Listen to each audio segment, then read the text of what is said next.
Na superfície atual da crosta terrestre no estado de São Paulo, encontramos materiais naturais e paisagens que representam o registro de todos os tipos de processos geológicos conhecidos, tanto da dinâmica interna quanto da dinâmica externa do planeta. Os registros estão por toda parte. Em busca das evidências dessa história, a equipe da Univesp TV foi conhecer alguns dos principais sítios geológicos do estado de São Paulo. Percorremos 3.000 quilômetros e visitamos dezenas de locais. Geólogos e outros pesquisadores nos ajudaram a enxergar a história que as rochas contam.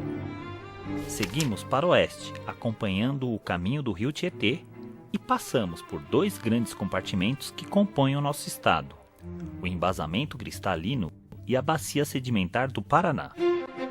Em uma verdadeira viagem pelo tempo, visitamos boa parte da coluna do tempo geológico.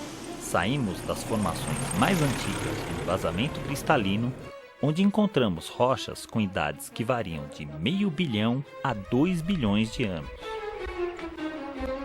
E seguimos para o interior. Lá encontramos rochas sedimentares cada vez mais recentes, com milhões de anos de história geológica. Nossa equipe encontrou registros dos diferentes climas que já existiram por aqui: desérticos, glaciais e tropicais. Visitamos locais com diferentes processos que formaram as rochas do nosso estado. Toda essa diversidade de processos, cada um em seu tempo, gerou diferentes tipos de relevo em São Paulo. Grandes áreas exploradas pelo homem, serras, crateras, cachoeiras e cavernas contam histórias que nos ajudarão a entender um pouco mais como se formou o nosso planeta e como esse processo ainda continua. Bem-vindos à Expedição Geologia.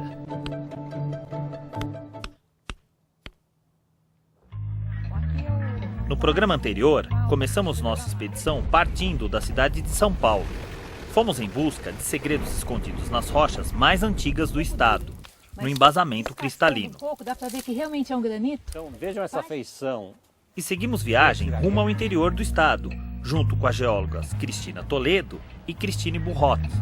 Nosso destino agora é a bacia sedimentar do Paraná, a porção do estado composta por material mais recente, resultado do depósito de sedimentos ao longo de milhões de anos.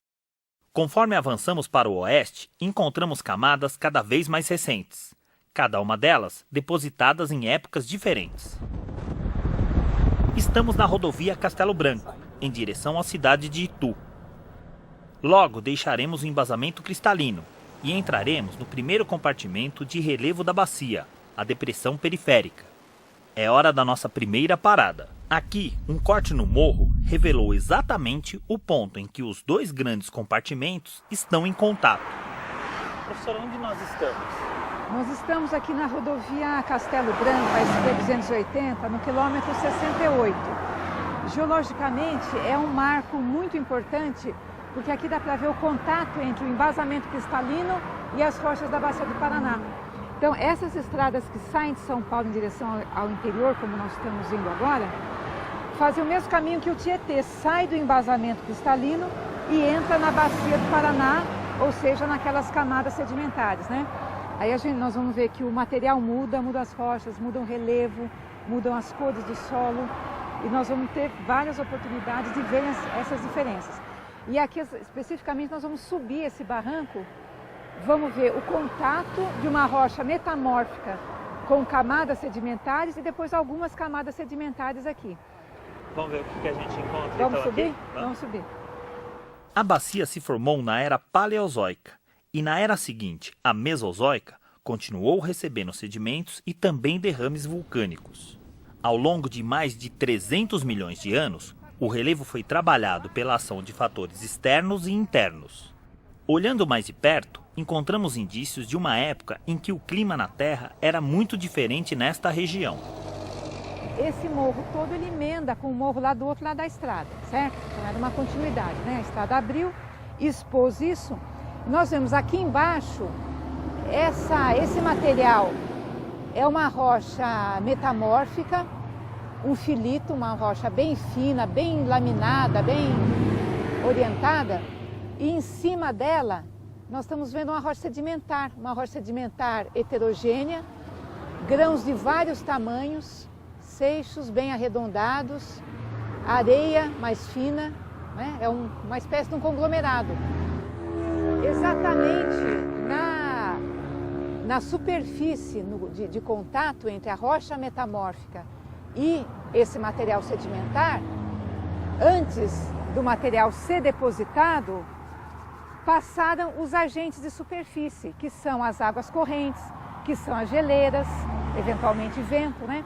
Aqui especificamente, sobre essas rochas, passaram geleiras que foram escorregando lentamente, como é o movimento normal das geleiras, e promovendo uma espécie de lixamento desse substrato. Nós vemos aqui a superfície, dá até para perceber os sulcos, né, desse lixamento, ali também. Vamos ver mais para frente, a mesma coisa no Parque da Rocha Mutonê, só que lá não são rochas metamórficas, são granitos. Lembrando que o embasamento é um conjunto de rochas metamórficas com as intrusões de granito, né? Então, essas camadas sedimentares da Bacia do Paraná foram depositadas em cima desse substrato complexo dessa forma, né? Bom, das idades então, é uma coisa sempre importante em geologia, o embasamento é de idade pré-cambriana, sempre mais antigo do que 600 milhões de anos, 550 milhões de anos. E esse material sedimentar foi depositado aqui já por volta de 400 milhões de anos, algo assim. Na subida do barranco, a gente se depara com diferentes tipos de sedimentos da bacia. Eles indicam as mudanças de ambiente e também das condições para a vida. Ah, aqui já é arenito, olha. É arenito. Areia quase pura. Cuidado aí. Aqui, ó, sente na mão. Essa camada é uma camada sobre aquela que nós acabamos de ver e é completamente diferente na constituição. Lá tinha uma matriz mais fina, com pedregulhos, seixos arredondados, e aqui é só areia, né? Muitas das interpretações sobre as mudanças climáticas, as mudanças ambientais, são feitas baseadas no estudo das rochas sedimentares. Então, conforme o ambiente vai mudando, o clima vai mudando, o agente de transporte de sedimentação muda, geleiras, rios, ventos, e isso então vai registrando a história da Terra, né? Então, isso aqui é um livro aberto. A gente vai subindo, vendo as páginas cada vez mais recentes do livro. Deixamos o embasamento cristalino para trás e seguimos viagem, em busca de mais páginas desta história geológica. Rumo ao interior, entramos na transição entre o Planalto Atlântico, sustentado pelo embasamento cristalino, e a depressão periférica, primeiro relevo da Bacia do Paraná. As aberturas feitas pelas estradas são sempre uma ótima oportunidade de encontrarmos rochas que podem ser identificadas pelas professoras. Toda essa região aqui mostra a mesma feição. O perfil de intemperismo cortado pela construção da estrada, expondo os matacões ou dentro do perfil de intemperismo ou no alto, no caso daqueles que já perderam a sua parte mais fina por erosão. É o caso do granito de Itu, que nos mostra como a alteração do intemperismo e a erosão afetam as rochas e o relevo desta parte da bacia. Nós estamos num ponto da rodovia Itu a Jundiaí, perto de Cabreúva, e aqui é uma região que mostra muito bem aquela paisagem de mar de matacões. Essa paisagem colinosa, com essa abundância desses blocos grandes arredondados de rocha, é um granito essa rocha. Então as rochas vão por mecanismos de reações químicas e mecanismos físicos, vão se desagregando, vão se decompondo, formando outros tipos de materiais, formando então esse perfil de material desagregado.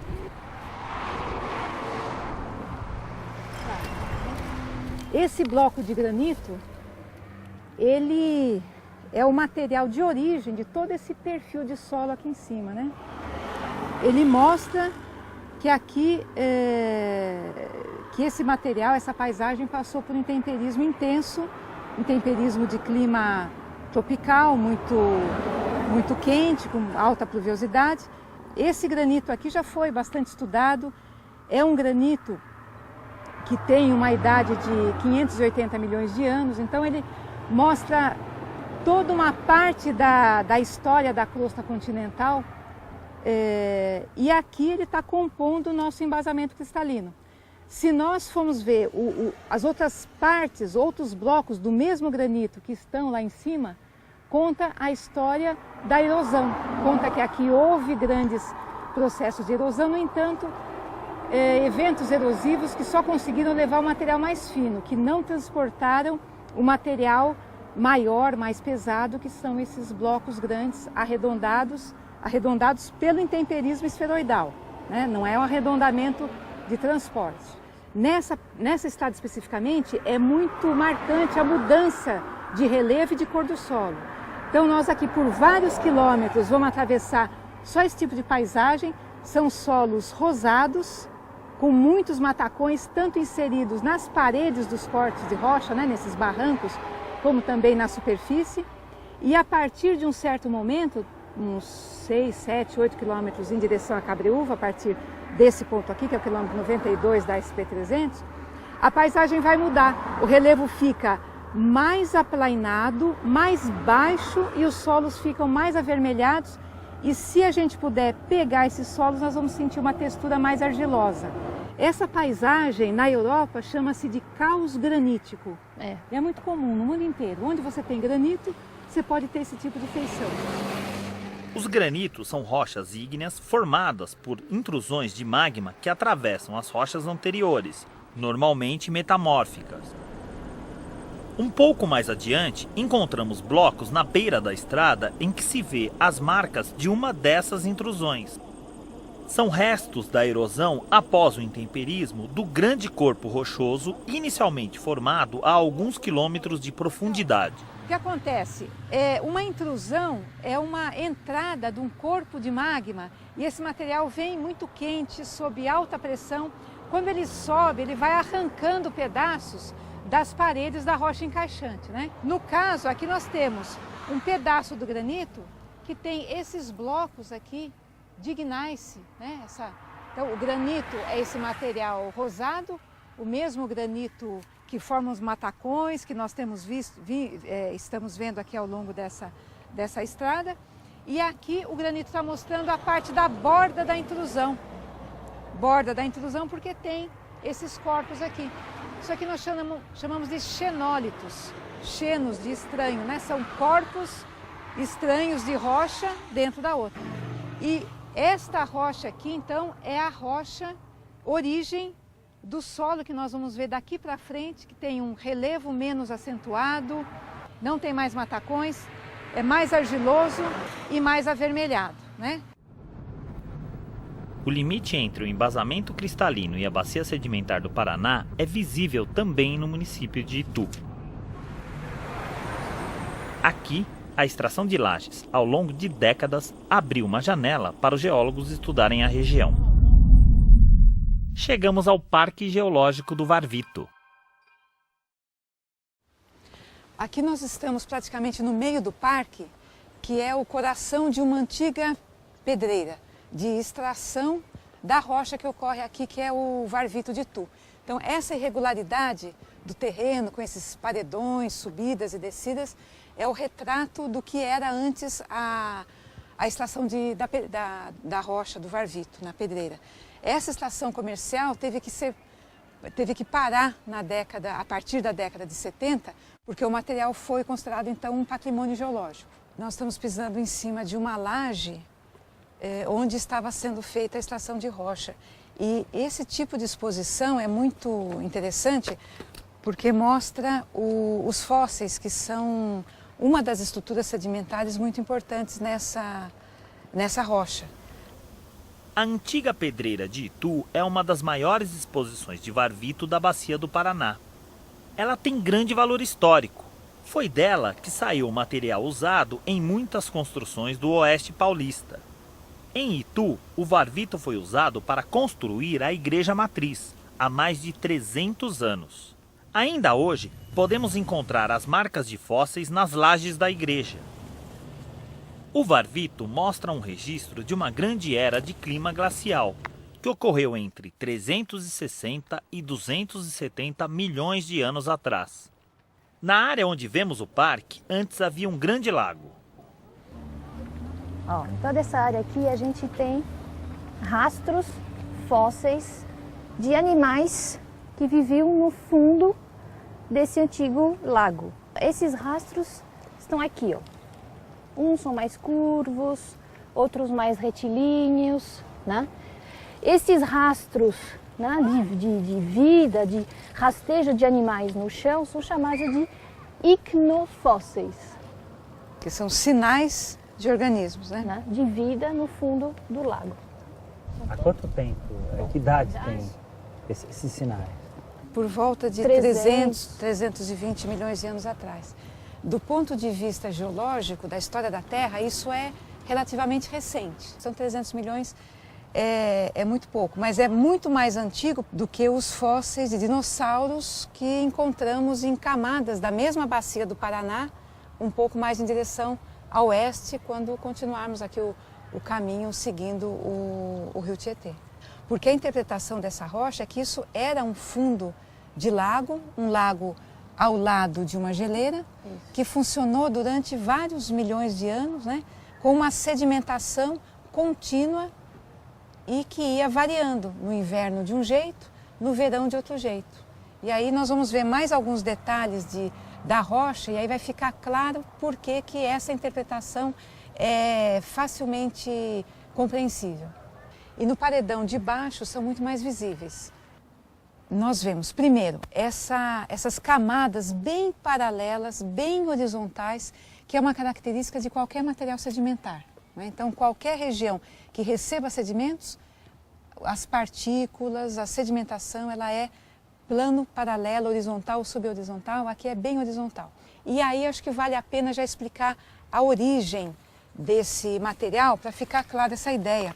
Havia um lago, nas margens do lago, um corpo de geleira, né? Ou seja, estamos falando de uma época em que essa região estava submetida a um clima glacial. Nessa época, o que ocorria? No inverno, a precipitação era de neve e as geleiras iam crescendo. No verão, uma parte do gelo derretia. Derretia, as águas se encaminhavam então para as partes mais baixas e os sedimentos, as partículas que estavam inseridas no corpo de gelo, no corpo da geleira, eram liberados, né? E esse lago era muito grande. A água de degelo corria para cá e levava os sedimentos. Os sedimentos grandes eram depositados próximos da margem e os mais fininhos iam mais para frente e sedimentavam no fundo do lago, certo? Quando vinha o inverno, o gelo avançava, inclusive a parte superior do corpo d'água podia congelar também. E aí apenas a parte mais fina ainda, que é dos grãos de argila, é que sedimentavam, né? No ano seguinte, esse ciclo se repetia. Então, o que nós temos aqui de camadas um pouquinho mais claras e mais espessas é a sedimentação de verão. Depois disso consolidado em rocha, o nome da rocha é siltito. Tem a ver com o tamanho do grão, que é o tamanho silt. No inverno se depositava uma camadinha mais fina do material argila, né? A rocha correspondente chama-se argilito. Aqui no caso, esse argilito ele é muito laminado, porque as partículas de argila são folheadas, como se fossem folhas de papel, né? Então, por isso a gente chama de folhelho. Então, aqui é uma alternância. Folhelho, siltito, folhelho, siltito, folhelho, siltito. Cada par folhelho, siltito representa um ano. Já que a sedimentação tem uma alternância, um ritmo, isso é chamado de ritmito. Essa rocha é um ritmito. Como esse ritmo é anual, pode ser chamado de varvito, porque varve é uma palavra que é associada à variação anual. Ainda nós podemos ver em algumas camadas uma espécie de deformação, uma ondulação, como nessa aqui. Isso aqui é uma marca de onda ou marca ondulada. Em qualquer fundo de lago, ou mesmo fundo de rio, ou mesmo em praias, percebe-se que os sedimentos, as areias, as argilas, podem apresentar esse tipo de ondulação que é uma feição específica de um fluido em movimento. E nós podemos olhar mais para cima, chegando perto da superfície lá, nós vamos ver a rocha, esse varvito intemperizado, perdendo essa sua característica de acamamento plano paralelo, como qualquer rocha no intemperismo, vai perdendo as suas estruturas, vai se decompondo e formando um solo característico. Essa outra estrutura sedimentar é conhecida como seixo caído. Durante os eventos de verão, ao derreter, as geleiras podem soltar alguns blocos de gelo. Então esse material caía no fundo do lago e ao cair, como o sedimento já depositado anteriormente estava inconsolidado, o sedimento ao cair deforma as camadas inferiores. É isso que a gente pode ver, as camadas embaixo do seixo estão deformadas, né, formando uma verdadeira cavidade. Então hoje a gente vê uma rocha dura, que é o retimito de Itu, o varvito de Itu, e podemos interpretar todos esses detalhes da sedimentação. Marcas de onda, estratificação cruzada, seixos caídos, os fósseis que vimos também, os icnofósseis. Enfim, tudo isso vai contribuindo para a gente recontar, reconstituir a história de uma parte da Bacia do Paraná, de uma parte da Constituição do Estado de São Paulo. Em outro parque, agora em Salto, cidade vizinha de Itu, também podemos ver os registros da ação do gelo nas rochas. É o Parque Geológico Rocha Moutonnet. Mouton é carneiro em francês. É um parque que foi inaugurado em 1991, e é o primeiro parque geoecológico da América do Sul. Observadas de longe, estas rochas com formato arredondado lembram rebanhos de carneiros. Este é o único afloramento deste tipo na Bacia do Paraná. Esse bloco, ele está todo em degraus desse jeito, porque durante muitos anos ele passou por uma extração de fragmentos justamente para a construção civil.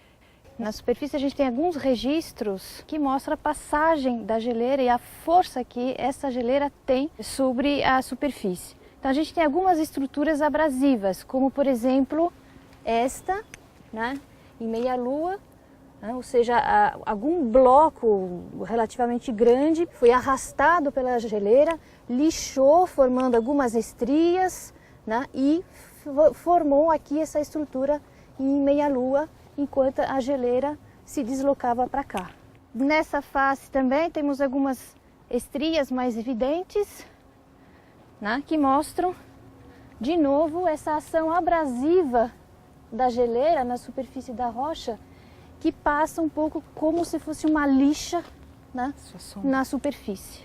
Um outro aspecto que faz desse local mais interessante ainda é que é mais um exemplo onde se vê o contato do embasamento cristalino com as rochas sedimentares formadas na Bacia do Paraná. Então, sobre o granito, que é parte do embasamento cristalino, nós temos essa rocha aqui, que já é uma rocha sedimentar. Dá para ver o acamamento dela, né, um pouco inclinado aqui, e é uma rocha sedimentar que não teve seleção ao depositar, ou seja, dá para ver grãos de vários tamanhos, aqui de alguns centímetros, de poucos milímetros, e uma matriz muito fina, né? Isso é o típico material depositado por geleira. Hoje o que nós vemos é o resto dessa camada sedimentar que já entrou de novo no ciclo de intemperismo e erosão. E são então os vestígios dessa história policíclica que é a história da natureza, a história da geologia desse território do estado de São Paulo. Aqui no parque encontramos mais uma vez o rio Tietê.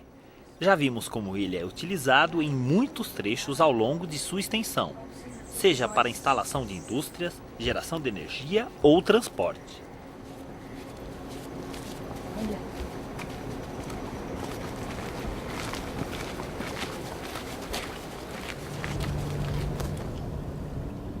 Essa margem do Tietê, que faz bem o contato aqui com o Parque da Rocha Mutonê, mostra uma região também importante do rio, que aqui ele já passou, já veio da represa de Pirapora, que é o ponto de poluição mais grave. Daqui em direção ao interior do estado, o rio vai se tornar, a qualidade da água vai se tornar um pouco melhor, né? Mas aqui nós temos aquelas construções ali que tem uma fábrica de papel, que é operante hoje, uma usina hidrelétrica, que é aquela parte de construção um pouco mais nova, de tijolinho também, que produz energia o suficiente para movimentar essa fábrica de papel e também para abastecer parte da necessidade da cidade de Salto. E ainda mais à direita, a fábrica de tecelagem da época do Império. Já tinha essa atividade econômica aqui nessa região naquela época. E você vê que já naquela época se fazia essa ocupação de atividades industriais importantes nas beiras dos rios, né? Porque é onde você tinha água abundante para os processos industriais e também para depois ter um destino para os resíduos todos, né? Infelizmente, né? E quanto ao aspecto natural, nós temos nas duas margens do rio Tietê a ocorrência de blocos de granito. A maior parte deles são blocos naturais, blocos arredondados, são os matacões do mar de Matacões que nesses grandes vales acabam conseguindo chegar, né? Já outros blocos, esses mais angulosos, são certamente blocos que foram colocados durante a preparação tanto das construções que foram feitas aqui, da usina e tudo mais, como também do próprio Parque da Rocha Mutonê, que deve ter tido alguma movimentação de material. E um pouco mais para adiante, dá para ver uma deposição do material pedregoso, como um cascalho, mais ou menos no meio do rio, como se fosse um banco de areia. Os bancos de areia nem sempre são feitos de areia, né? Nesse caso é um banco de cascalho. E um pouco mais para frente ainda uma verdadeira praia, com areia mais fina. Isso mostra uma sedimentação atual. Então nós estamos vendo sedimentos mencionando idades de 300 milhões de anos, 200 milhões de anos, mas também temos sedimentos de hoje, de ontem, né? Que esse processo de erosão, transporte e sedimentação é contínuo o tempo todo. Onde tiver algum agente de transporte e sedimentação, o processo continua e isso forma o ciclo da natureza. No próximo programa, a expedição segue viagem para o oeste. Continuaremos na depressão periférica. Lá veremos como uma intrusão alcalina atravessou os sedimentos da bacia. Atravessou o embasamento, atravessou uma parte das camadas da bacia sedimentar. E como isso permitiu a formação de um importante depósito de minério. Ele deu origem à instalação dos primeiros fornos de ferro no Brasil, inaugurados no século XVI.